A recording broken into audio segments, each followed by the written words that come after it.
Assalamualaikum warahmatullahi wabarakatuh. Hai, perkenalkan nama saya Cita Octavia Diva Mayusa, NPM 2003031008. Saya dari Institut Agama Islam Negeri Metro. Saya mengambil jurusan Akuntansi Syariah. Saya dari kelas C. Di sini saya akan membahas sedikit tentang apa itu pasar modal. Sebelum kita belajar mengenai apa itu pasar modal, kita lebih dahulu akan mempelajari apa itu pasar. Apa sih pasar itu? Jadi, pasar itu sendiri adalah tempat bertemunya pembeli dan penjual. Dalam pengertian yang lebih luas, pasar adalah proses transaksi atau kesepakatan jual beli antara pembeli dan penjual. Pasar sendiri memiliki fungsi utama, yaitu untuk membantu mempertemukan orang-orang yang membutuhkan barang dan jasa dengan orang-orang yang memiliki barang dan jasa tersebut. Apa saja sih jenis-jenis pasar itu?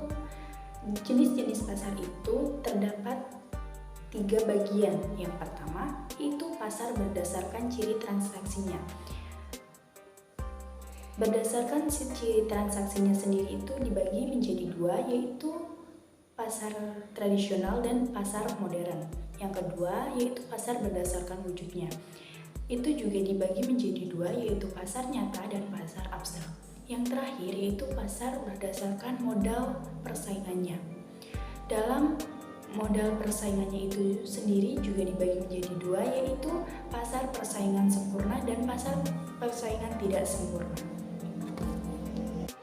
Lalu, mungkin banyak orang yang belum tahu apa sih pasar modal itu. Sebenarnya apa pasar modal itu?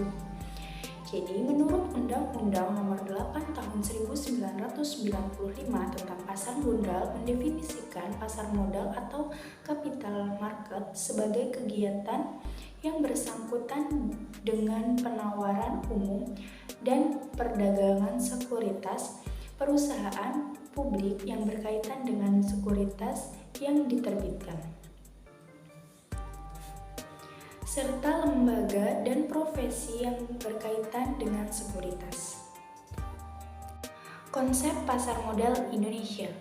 Pasar keuangan adalah tempat bertemunya dua pihak antara penjual dan pembeli untuk melakukan proses transaksi atau jual beli keuangan, yaitu pihak yang memiliki uang atau dana dengan pihak yang membutuhkan uang atau dana.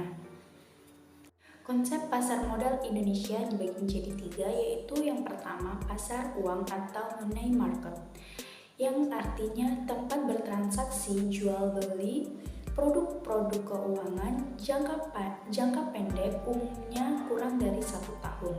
Yang kedua yaitu pasar modal atau capital market, yaitu tempat bertransaksi jual beli surat-surat berharga keuangan atau sekuritas dengan jangka panjang.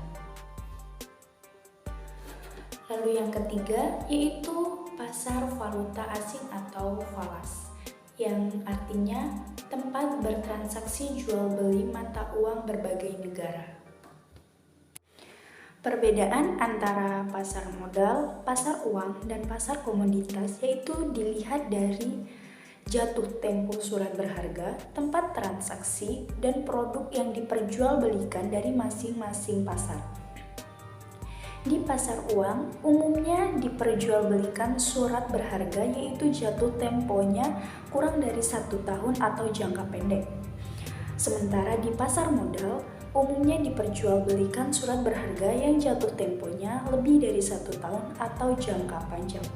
Sedangkan pasar komoditas tidak memperjualbelikan surat berharga, melainkan komoditas seperti kopi dan karet.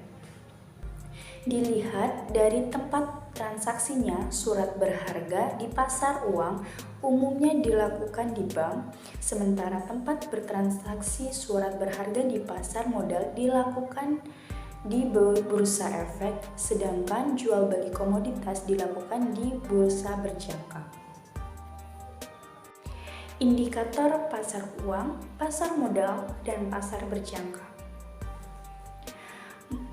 Pasar uang menurut jangka waktunya itu masuk dalam jangka pendek. Menurut tempat bertransaksinya itu berada di bank dan bank sentral. Dalam produknya yaitu SBI dan deposito. Pasar modal jangka waktunya yaitu jangka panjang, tempat bertransaksinya yaitu bursa efek dan produknya yaitu saham dan obligasi. Dan yang ketiga, pasar berjangka, jangka waktunya yaitu jangka panjang, tempat bertransaksinya yaitu bursa berjangka, dan produknya yaitu seperti kopi, karet, dan komoditas hasil bumi lainnya. Ruang lingkup aktivitas pasar modal. Yang pertama, kegiatan yang terkait penawaran umum dan perdagangan sekuritas. Yang kedua, perusahaan publik yang menerbitkan sekuritas. Dan yang ketiga, lembaga dan profesi yang berkaitan dengan sekuritas. Peran pasar modal terdiri dari 5. Yang pertama yaitu sarana intermediasi keuangan, yang kedua sarana investasi, yang ketiga sarana penciptaan lapangan kerja, yang keempat sarana peningkatan pendapatan negara, dan yang terakhir sarana indikator ekonomi negara. Fungsi pasar modal sendiri itu dibagi menjadi 2, yaitu yang pertama fungsi ekonomi, karena pasar menyediakan fasilitas atau wahana yang mempertemukan 2 kepentingan, yaitu pihak yang memiliki kelebihan dana atau investor dan pihak yang memerlukan dana atau insured. Dan yang kedua yaitu fungsi keuangan, karena pasar modal memberikan kemungkinan dan kesempatan memperoleh imbal hasil atau return bagi pemilik dana sesuai dengan kriteria investasi yang dimiliki. Manfaat pasar modal dibagi menjadi 3, yaitu perusahaan, yang kedua pemilik dana atau investor, dan yang ketiga pemerintahan. Sejarah dan perkembangan pasar modal. Sejarah pasar modal dunia. Indonesia memiliki peran dalam sejarah lahirnya pasar modal pertama di dunia. Sejak lama, Indonesia atau Nusantara dikenal sebagai produsen rempah-rempah yang bernilai tinggi di pasaran dunia. Masuknya Belanda ke Nusantara melalui VOC menjadi cikal bakal lahirnya pasar modal perlainan di dunia yang berdiri di Belanda. Inovasi Belanda ini kemungkinan diikuti oleh negara-negara Eropa lainnya seperti Portugal, Prancis, Inggris, dan Spanyol. Pasar modal pertama di dunia. Alur perdagangan mulai mengalir deras dari Eropa ke Nusantara sejak abad ke-15. Komoditas andalan Nusantara yang bernilai tinggi seperti lada menjadi incaran pada pedagang Eropa termasuk dari Belanda. Perusahaan Belanda berkeinginan mendapatkan rempah-rempah langsung dari bumi Nusantara.